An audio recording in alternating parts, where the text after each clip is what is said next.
Hi, Hamish here from mortgagesonline.co.nz, here with Gary Lynn. He is a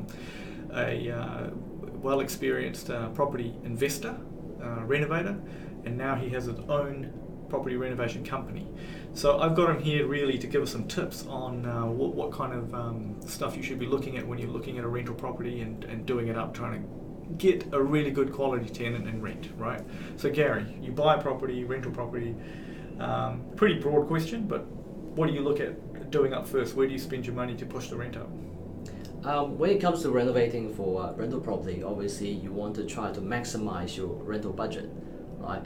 And from a tenant point of view, imagine you're trying to target the high quality, the high paying tenants.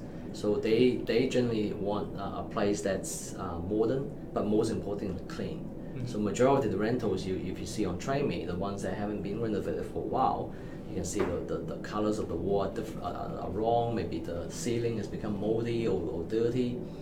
So the biggest bang for buck is painting the place.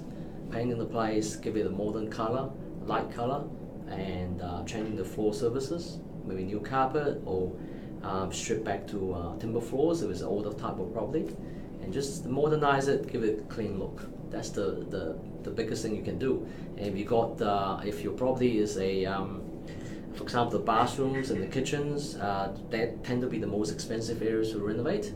And if it's in a really poor state, then unfortunately you have to renovate that. Mm-hmm. But there are ways, for example, budget ways of, for example, changing the bench top.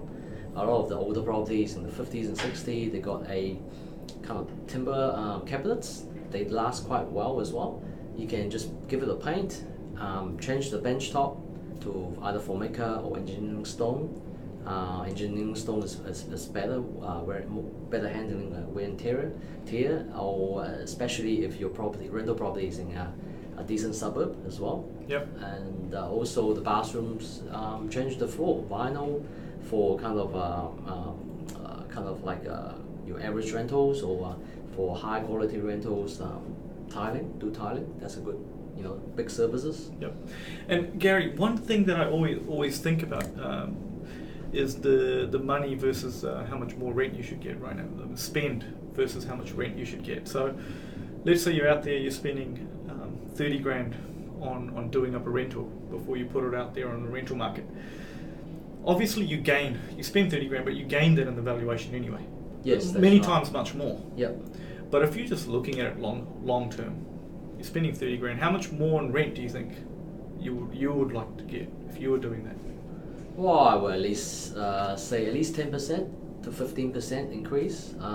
But also you need to look at in terms of not just renovating is not just about return on investment. I mean, that's important, but also by renovating a really rundown rental, you actually make the rental property a lot easier to rent as well. For example, if it's a place that hasn't been done up for 40 years and is really old and dirty, right? Dirty look especially.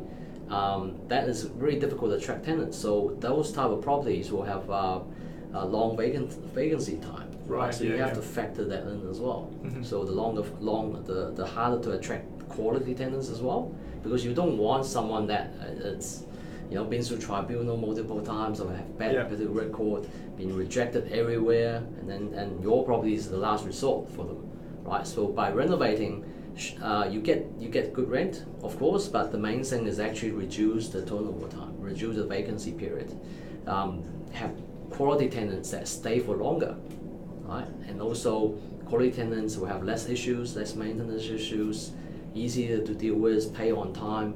All these kind of, I won't say direct dollar benefits, but you get all that as well by renovating. Yeah. Well, hey, thanks for your time anyway, Gary. It's been really insightful, and thank you for listening.